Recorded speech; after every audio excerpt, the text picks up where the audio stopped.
Welcome to fscookeryvlogs. ഇന്ന് നമുക്കൊരു snack ഐറ്റമാണ് പരിപ്പുവടയാണ് ഇന്നത്തെ റെസിപ്പി.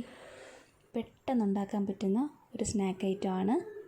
ഒട്ടും തന്നെ എണ്ണ കുടിക്കാതെ എങ്ങനെയാണ് ഈ പരിപ്പുവട ഉണ്ടാക്കുന്നതെന്ന് നോക്കാവേ.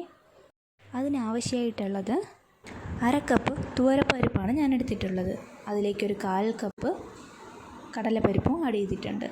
ഇതൊരു 2 മണിക്കൂറോളം വെള്ളത്തിൽ കുതിരാൻ വയ്ക്കണം. ഇനി ഇതിലേക്ക് ഒരു 1/2 സവാളയും 3 പച്ചമുളകും 2 വറ്റൽമുളകും ആവശ്യമുണ്ട്. അതിൽ വറ്റൽമുളകും പച്ചമുളകും കൂടി നമുക്കൊന്ന് ക്രഷ് ചെയ്തെടുക്കണം മിക്സിയുടെ ജാറിലിട്ടിട്ട്. ആ സമയത്ത് സവാള പൊടിയായി അരിഞ്ഞതിന് ശേഷം ഈ ക്രഷ് ചെയ്ത് വെച്ച പച്ചമുളകൊക്കെ ആഡ് ചെയ്ത് കൊടുക്കാം. അതിലേക്ക് കുറച്ച് കറിവേപ്പിലയും കൂടി ആഡ് ചെയ്യുക, മാറ്റി വയ്ക്കുക. ഇനി നേരത്തെ കുതിർത്താൻ വെച്ച കടലപ്പരിപ്പും തുവരപ്പരിപ്പും കൂടി മിക്സിയുടെ ജാറിലിട്ട് ഒന്ന് ക്രഷ് ചെയ്തെടുക്കണം. ഒട്ടും തന്നെ വെള്ളം ചേർക്കേണ്ട ആവശ്യമില്ല, നന്നായിട്ട് അരഞ്ഞു പോകരുത്, പക്ഷേ ഈ പരുവമായിരിക്കണം. ഇനി നമുക്ക് ഈ ഓണിയൻ മിക്സിലേക്ക് ഇത് ചേർത്ത് കൊടുക്കാം. എന്നിട്ട് നന്നായിട്ടൊന്ന് മിക്സ് ചെയ്ത് കൊടുക്കുക. ഇതിൽ കുറച്ച് കായത്തിൻ്റെ പൊടിയും കൂടെ ചേർത്ത് കൊടുക്കണം. അതിന് ശേഷം നന്നായിട്ട് മിക്സ് ചെയ്യുക, മാറ്റി വയ്ക്കുക. ഇനി നമുക്ക് എണ്ണ ചൂടാക്കാൻ വയ്ക്കാം.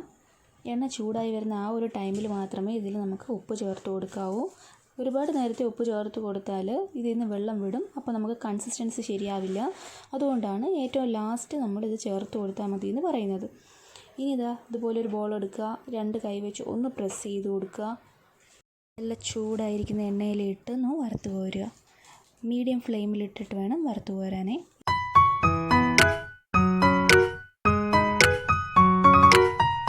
ഇനി ഒരു സൈഡായി വരുമ്പോൾ മറിച്ചിട്ട് അടുത്ത സൈഡും ഒപ്പിച്ചെടുക്കണം. പരിപ്പുവട റെഡിയായേ. നല്ല മുരുമുരായിരിക്കുന്ന പരിപ്പുവടയാണ്. ഇനി ബാക്കിയിരിക്കുന്നതും കൂടി ഇതുപോലെ ചെയ്തെടുക്കാം.